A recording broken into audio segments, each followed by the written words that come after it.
Pensa numa dor de cabeça que é se você não observar esses 8 pontos que eu vou te falar aqui no ato da construção. Todos eles são consequência dos problemas da construção civil. Inclusive, 90% dos problemas que acontecem depois da obra pronta tá nesses 8 pontinhos aqui que eu vou te falar. Vale lembrar que são atividades cruciais. Eu não tô falando nada de projeto. Exemplo, o gás ficou dentro de casa. Isso é um erro brutal. Só que isso está no projeto. Então eu não vou falar disso. Eu vou falar ali da operação que você vai observar, fiscalizar de uma forma bem sutil. Que forma é essa? Cara, quando tu estiver nessa etapa aqui, faz um relatório fotográfico para mim. É um lembrete dele testar e é uma forma de você ter certeza de que não vai ter problema. E acredita em mim, 90% dos problemas estão nesses pontos que eu vou te citar agora. Show, né não? E aí, onde é que eu deixo o like? Aqui embaixo, arrasta, deixa teu like que eu vou te passar aqui o ouro do ouro, beleza? Vale salientar uma coisa, tem erro aqui que vai te dar problema na tua casa, depois que tu estiver morando. Tem erro que vai te fazer gastar mais e tem erro que vai te dar problema e fazer tu gastar mais.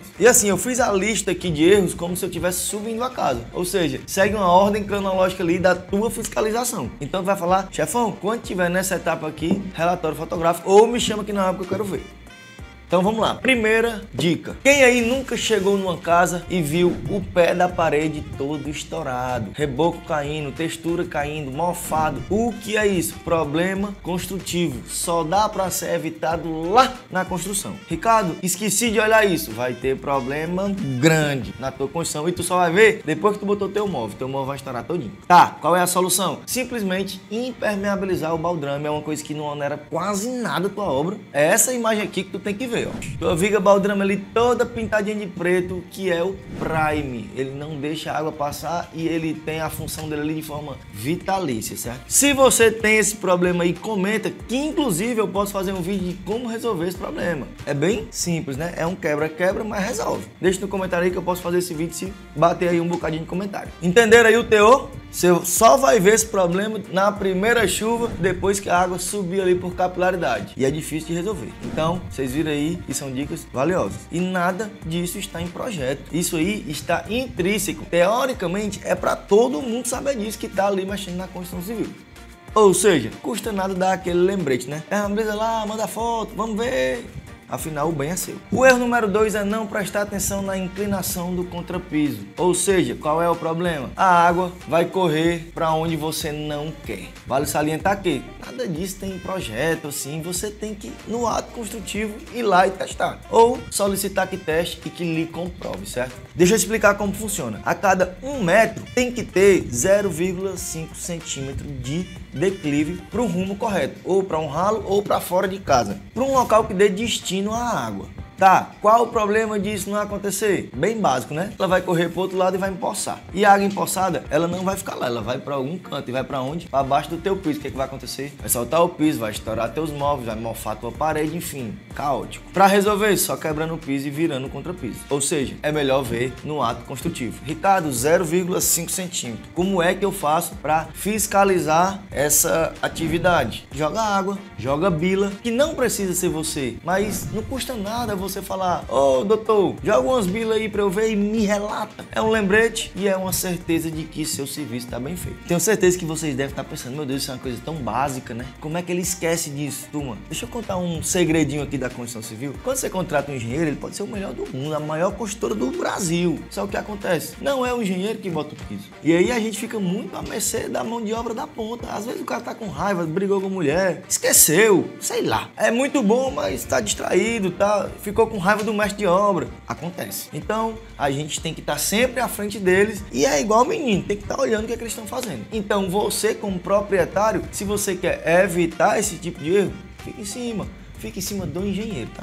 Vamos lá, solta as bilas. Tô te ensinando. E aqui é Pareto, 80% dos teus problemas tá em 20% das atividades, que são essas aqui que eu tô te passando. Show? Erro número 3, rebocar uma parede sem antes fazer o chapisco. Esse ponto aí pode ser vários motivos, tá? Inclusive, você fechou com um mestre de obra, ou com um empreiteirozinho pequeno, ou com a própria empresa pequena, e o cara quer economizar. O cara economiza tempo e dinheiro. O que é que ele faz? Reboca, com 1 ano o teu reboque desplaca todinha. Editor, acha uma imagem aí de um reboque desplacando já pronto?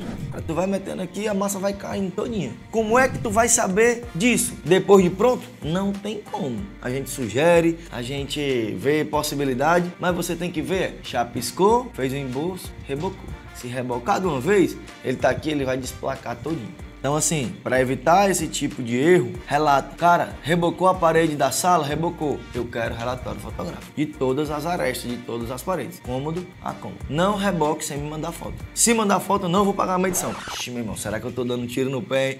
Mas é assim mesmo, é assim mesmo. Você tem que ter esse cuidadinho. Só que quando o jogo é bem jogado, as coisas são claras, as cartas estão na mesa, relatório fotográfico, teoricamente, era para ser obrigatório a gente mandar pro cliente. Então, ponto importante, se ele rebocar sem você ver, ele pode eliminar o chapisco, vai dar problema, tu não vai nem saber o que foi. É o tempo de obra mesmo. Normal, vou lá refazer. Então, anota esse ponto aí. Turma, erro número 4. Você comprar o piso na medida. Se sua casa tem 100 metros quadrados, você vai comprar 100 metros quadrados de piso. Esse aqui é um erro que vai doer muito mais no teu bolso, se você fizer isso. Não vai ter nenhum tipo de problema construtivo. Por quê? Nunca vai ser a mesma quantidade. Tem muito corte, tem muita perda. Às vezes quebra no transporte, isso é comum. Quebra no transporte, não só da loja para casa, mas de um cômodo para o outro. É normal, é normal. A gente sempre prevê ali 10% no mínimo, dependendo da paginação, no mínimo 10%. Paginação que eu digo é essa esquadrejadazinha, um do lado do outro, pega menos. Quando é enviesada, aí já pega mais. Então assim, compre 10% a mais. Tá, Ricardo, e onde é que eu vou ter problema nisso? Seguinte, quando você compra a medida e você precisa comprar de novo, tem duas situações. Primeiro, você pode comprar de um lote diferente. E o que é isso? Vai ter diferença na peça e você vai conseguir enxergar na sua casa. Mesma marca, mesmo fabricante, mesma loja, mesmo tudo, mas mudou o lote, vai ter diferença. E o pior dos casos é, não saiu de linha a cerâmica, tem mais não. E aí?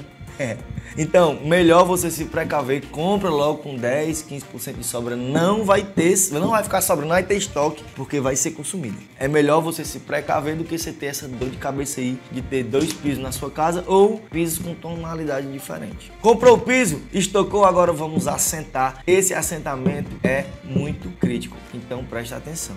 Hoje, a grande maioria do fabricante indica isso, mas em toda caixa vem dizendo qual é a melhor forma de assentar o piso, certo? Normalmente, as pessoas passam a argamassa no chão, na peça e senta. Antigamente, a gente fazia nos bolão. Botava o bolão aqui e pá, espalhava. E aí a esquina quebrava tudo. E aí o piso se solta. E aí vira caótico. Tá assentando o piso? E aí, doutor, como é que o fabricante lá da nossa cerâmica sugere o assentamento do piso? Como é que é no chão e na peça? Bate uma fotinha aí só pra eu botar aqui no meu arquivo. Porque uma vez feito, é tirar e fazer de novo. Então é melhor se precaver, tá? Então anota aí, importante. Erro número 6 é quando você não respeita o distanciamento entre as cerâmicas. Só uma observação importante que eu fico falando de cerâmica aqui e porcelanato. Turma, tudo é cerâmica. O que diferencia é só o corte. Cerâmica é cerâmica, porcelanato é cerâmica, telha é cerâmica. O processo fabril é de cerâmica. O corte é que diferencia, tá? Então assim, todo piso tem lá um distanciamento mínimo de 2 a 5 milímetros. Aí você quer botar 1,5 para ficar uma pecinha perto da outra, vai papocar teu piso todinho. Por quê? Porque o rejunte, além de todas as funções, ele é uma junta de dilatação, certo? Se o fabricante sugeriu 2 milímetros, você vai comprar o espaçador de 2 milímetros, vai botar na mão do pedreiro e ele vai fazer. Se você não fizer, seu piso vai fazer assim, ó, e vai estourar. Editor, bota um vídeo aqui de um piso estourando.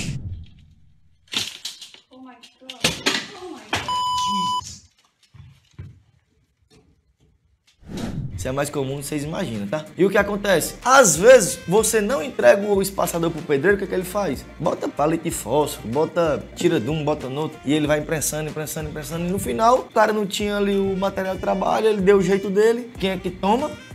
O proprietário. Então cheque se o espaçadorzinho está de acordo com a especificação do fabricante da peça, se tem espaçador suficiente para toda a área. Cara, pelo amor de Deus, o espaçador eu te dou aqui o espaçador. Deixa um like aí que eu te mando pra tua casa, um espaçador. Pelo amor de Deus. Então, presta atenção nisso. O teu piso vai estourar. Olha que caótico. Teu piso vai estourar todinho se você não respeitar o espaçamento mínimo entre uma cerâmica e outra. Então, compra o espaçador correto e deixa na obra sobrando, que a pessoa que vai sentar seu piso, ele não vai errar se o espaçador estiver correto. Já é um karaokê aí, um dispositivo anti-falha. Sétimo reboco.